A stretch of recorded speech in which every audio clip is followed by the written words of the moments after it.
Dear Chair, dear colleagues, hello. Let me take you to the world of cleft care with my thesis called Complex Therapy for Children with Cleft Lip and Palate.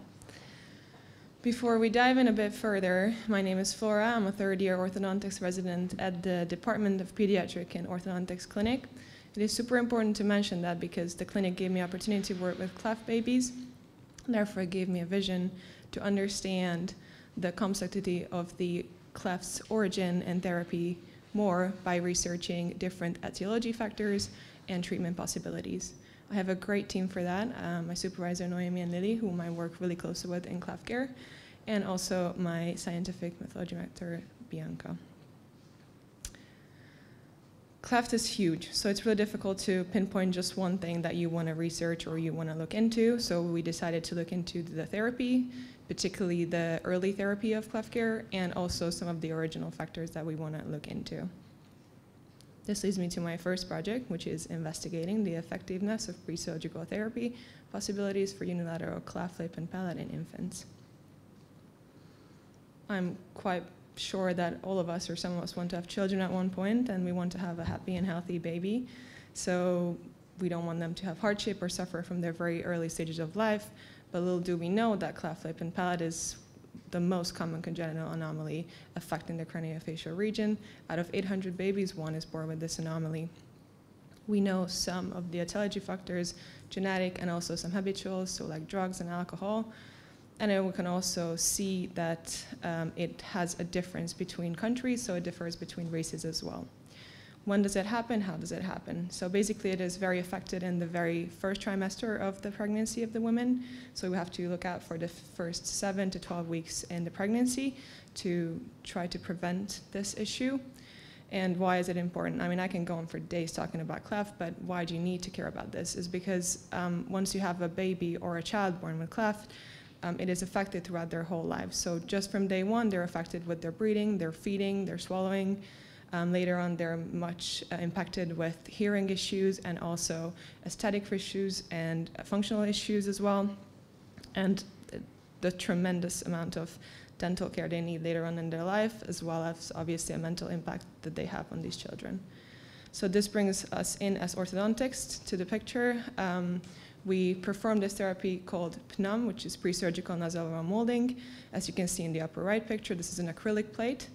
We take impressions of the babies, and then we create this acrylic plate from the cast. We place it into the baby's mouth, as you can see in the lower right picture. We like to use kinesiotapes as well, so we help the label segments grow closer as well, and we use nasal stents for either functional and also aesthetic reasons. We have them come back every 2 to 3 weeks. This has to be in the baby's mouth 24/7. So basically, we have a very big responsibility on the parents' end as well. Why is it good? First of all, it helps us with the function, so it closes the gap between the nasal and the oral cavity as well. Therefore, they get back their possibility to feed properly, to swallow properly, to breathe properly. And also, we can kind of adjust the cleft as well. By removing some parts of the acrylic, we can help the segments go closer to each other throughout the therapy's time. This leads me to my clinical question, which is how efficient is PNUM treatment in unilateral cleft lip and palate? Our populations were babies with UCLP. We were investigating the PNUM group and the no PNUM group, and we were looking into cleft shrinkage. Our hypothesis was that PNUM is more efficient than no PNUM treatment in these babies. We researched with these research key in 3 major databases. Unfortunately, we only had 500 hits, not even 500, so it's a very, very rarely researched topic, which is so sad. And we only got to 9 articles in the very end of our selection that we could draw conclusions from. Before I show my figures, I'd like to explain a bit more about my outcomes. So we see obviously with our eyes if it shrinks or not, but we need hard-proof measurement, whether it worked or not. So we can see on the right there's a healthy palate, and then there's obviously the cleft palate. You can see there's a major gap between the 2 maxilla parts. So even with common knowledge, you would guess closing a smaller gap is easier than closing a bigger gap. So we want to help them guide through this way through the maxilla. They're going to have a surgery at around 6 months old. So for the surgeons to make it easier, we want to make this gap smaller. And also, we can see how different is scar tissue and normal tissue. So obviously, when the growing happens later on, working with a bigger scar tissue is going to lead to a very constricted maxilla, which later on leads to class 3 bites. So different orthodontic issues as well, and a lot of chewing and other functional issues. So how do we help them? Ideally, we want to make these gaps smaller, so guide the bone into a specific way. The way we can achieve that is using these plates. As you can see, if they use it all the time and then we remove certain parts of the acrylic, then the bone will want to go that way where they have space. So we can also move from the middle as well to help that cleft area grow at the same time. And by removing these acrylic, they can go into a similar way and go easily to surgery. How do we measure this? We take casts every time we take measurements. So we would have a cast in the beginning and then the very end when we can pinpoint where we can see how much the cleft actually shrank throughout the time. We have 1 direct and 2 indirect measurements.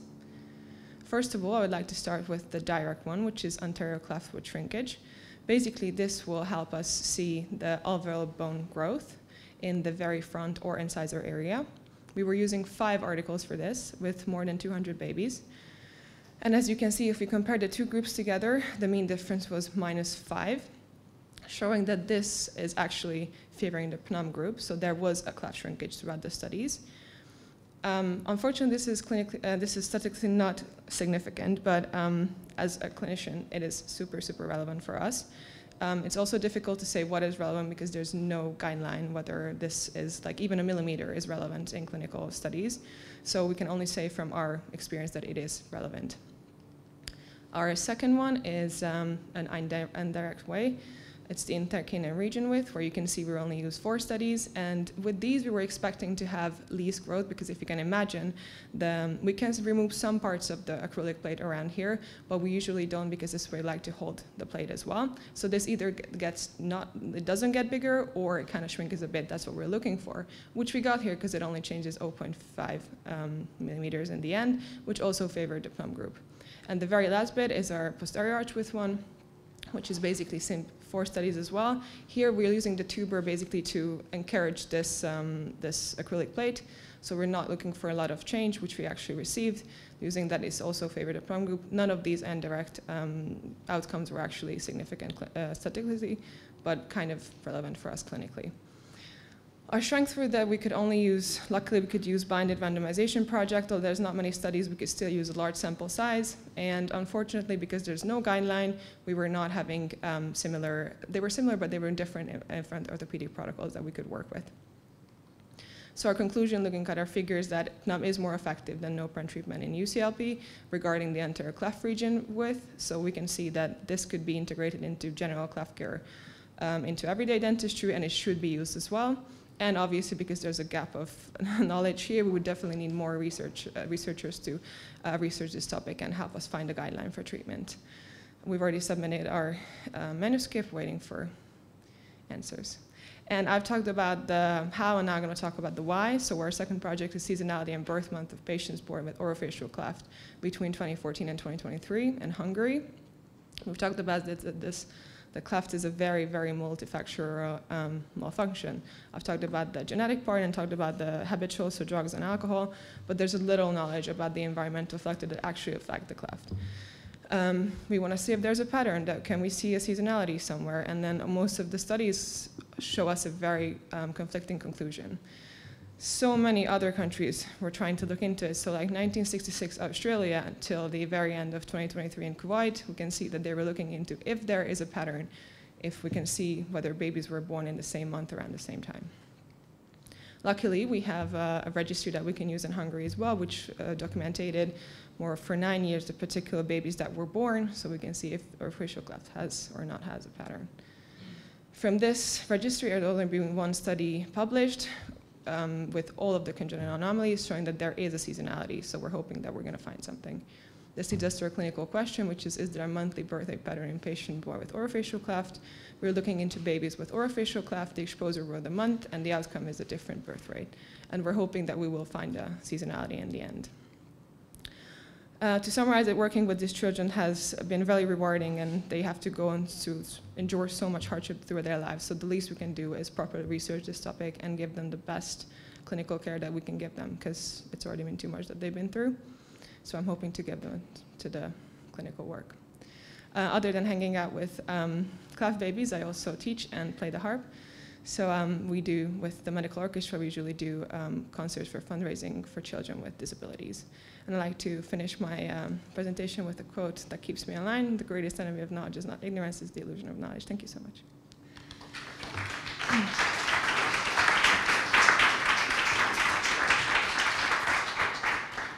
Regarding your second project, if you fight seasonality in cleft, how do you think it's possible to implement that in healthcare? And the second is, do you think it's possible to create guidelines to avoid to have babies with clefts? Do you think it's possible? I mean, thank you for your question. Regarding your first question, if we find seasonality, then obviously we can come back to the first trimester, see whether if it's summer, whatever that is happening around that time. And if we, for instance, see that there's a high correlation with vitamin D, then maybe we can help to adjust either with vitamins or just kind of rule out what has the major effect, or even like the flu. So there's a lot of implications that can be drawn after we find seasonality. We can look into so many other things, right? So if we actually find that, and then we find the more cofactors that could play a role in cleft, which is environmental, then we can have kind of like we can try to prevent. So maybe like give out brochures, and even in schools we can help them teach. Okay, maybe if you want to get pregnant, try not to do it in summer. Maybe do it in winter. So, but that's kind of in the very, very long feature. And regarding your second question, avoiding cleft, I think that's very difficult. I mean, it's just so many factors play a role in that. So just regarding, okay, don't have a baby in March is not something that, you know, will help you prevent it. It's just so many things involved. So maybe by finding out more cofactors, luckily in 10 years we can say, if you don't do this and this and this and that, then you won't have a cleft baby. Let's hope. Thank you for that. I would like to ask something about the PNAM therapy. What is your experience? That do parents generally accept this, or there is any resistance due to the complexity or the commitment? Thank you for your question. I mean, yes, because we actually have a study on this. Most of the cleft babies come from a lower studied population. So like usually the parents are less educated, not in a very good environmental and financial state. So sometimes that makes it difficult to make them understand that this is something that they have to do for their baby for the long run, not just. So I think sometimes that it is hard to go through, and it's difficult to see as a clinician that you put all your effort in and you're really hoping and rooting for that baby, and it's basically our job is like 10% and their job is 9%. So it's like a lot rely on them. So I say it's 50-50%. But once they do work together with you, the results are amazing. Basically, I have two questions. The first one is regarding the second topic. I couldn't go through all the variables that are presented, but what do you think regarding the stress and the mental health of the mother? Does it influence these entities? Thank you for your question. I think stress is kind of affecting everything that we do now, so I would say yes. Particularly that my supervisor actually did a study on this registry, and we found out that people who have migraines related to stress, non-related to stress, have a higher level of getting cleft babies. So if we think about stress, we think about migraines, like it can be a correlation. With mental health, I think there was a slight study doing on if you take antidepressants and things like that. Obviously, that's safe to take when you're having a baby. Kind of correlates too. So obviously, any kind of drug given, it correlates to that. So I would say it probably plays a role. Yeah. Okay, thanks. And the other one is regarding the first project. So I'm not familiar with the surgical procedure of this thing.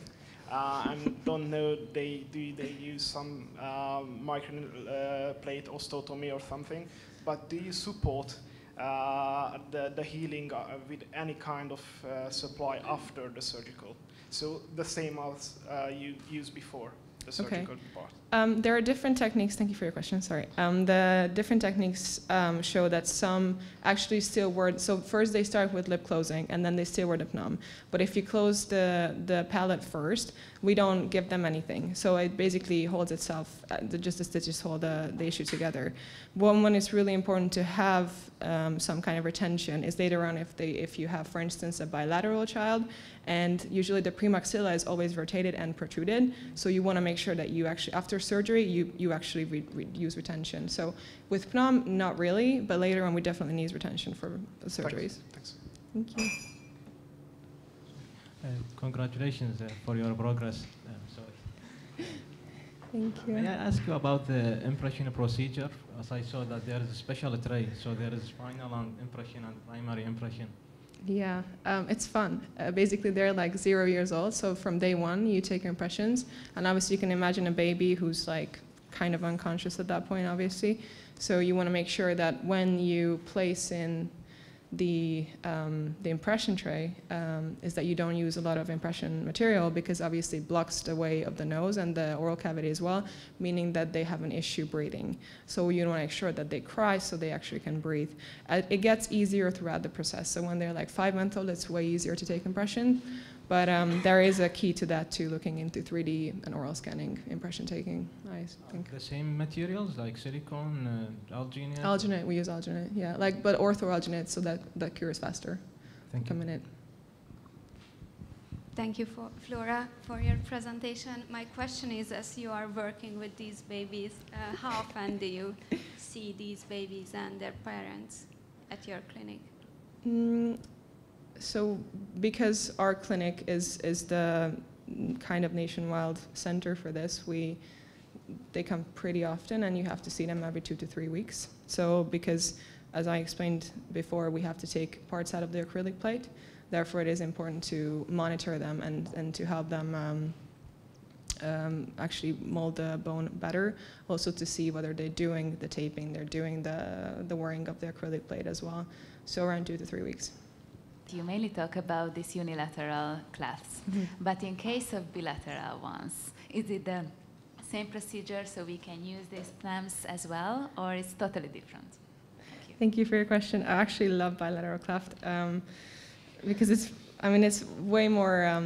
I would say it's more visual. So, like for instance, with PNOM, you can obviously use the same technique, but because of the premaxilla, so it's in 3 parts, the palate.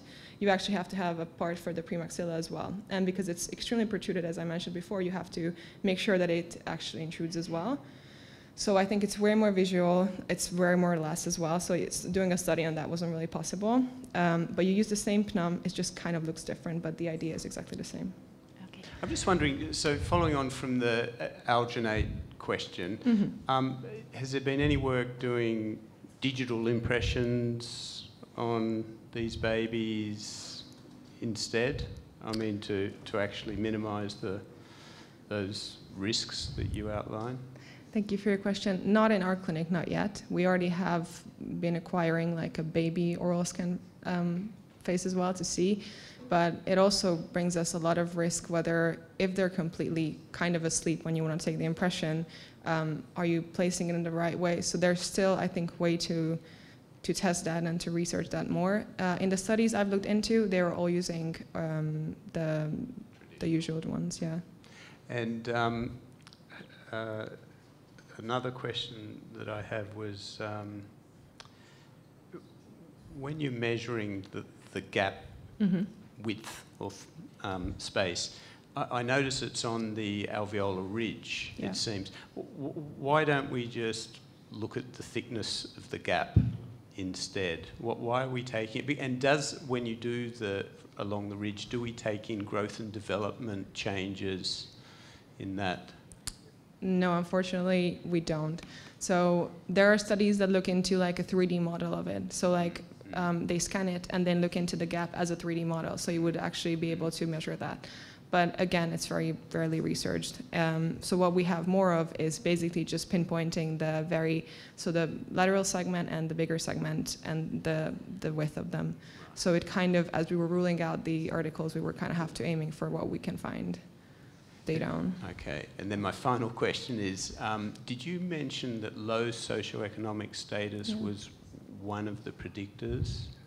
In Hungary, what we can see is one of the main predictors, basically. And why do you think that is? I would consider the fact that they're less educated. So first of all, they don't know the responsibility of how you're supposed to act when you're pregnant, or maybe they don't even know that they got pregnant at the moment they got pregnant. And obviously the first trimester is the most important, right? So even if in the 7th week they, for instance, do drugs or smoke, it correlates a lot. So I would say that they're not aware. Well, so far what I understood, it seems like a very analog process, like taking the impression and then creating the implant. So is there any space for or future directions for 3D printing or like digitalizing the whole process? Thank you for your question. Yeah, as everything evolves in that way, I think we have a way of that too. One of my studies was looking into CAD/CAM printing, and so basically it kind of acts the same way as you would use a liner for orthodontic treatment. But it's really hard to take into factor whether, if you see the cast in the beginning, or you take an oral scan in the beginning, and you want to print 3 different pnoms to the final result, you don't take into consideration the baby's growth. So you have to, I think it shouldn't work as an aligner system. It should work whether you have the baby and then every month you retake that impression digitally and then you reprint it. So it's kind of makes it difficult to the fact of the growth factors. All right, and since you said like with the PNAM you are kind of working through the surgery, is then the designing of these implants and everything, is that a multidisciplinary decision, or is this mainly a response to the orthodontics? When we have a baby coming in, we always have a little consultation with the maxillofacial surgeon team, who's going to do the surgery later on, and then we check the babies together, and then we have free hand throughout the process. We both do checkups, so they also check the babies and we also check the babies.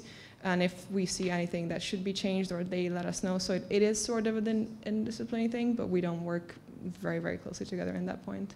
I want to ask you, I know you have only 4 studies, but did they mention the follow-up times of when they took the impressions? Were they uniform? Yes, thank you for your question. They were all 2 to 3 weeks. That was what we were looking into, so that they have the same amount of PNAM treatment throughout the time. Okay, that's great. And how were they able to pinpoint those measurement points? Because on just a mucosal area, it's very difficult to find the same point to measure. And you said that even 1 millimeter is relevant clinically. Right. These are the difficulties of cleft care. I mean, it's hard to pinpoint, isn't it? So we're just hoping that they get the right ones. That's why the suggestion of the professor to measure the margin of the gap would be very nice, yes. Okay, sure. Well, obviously this is what's given, right? Again, more research needed. Okay. So anyone, please do. Thank you.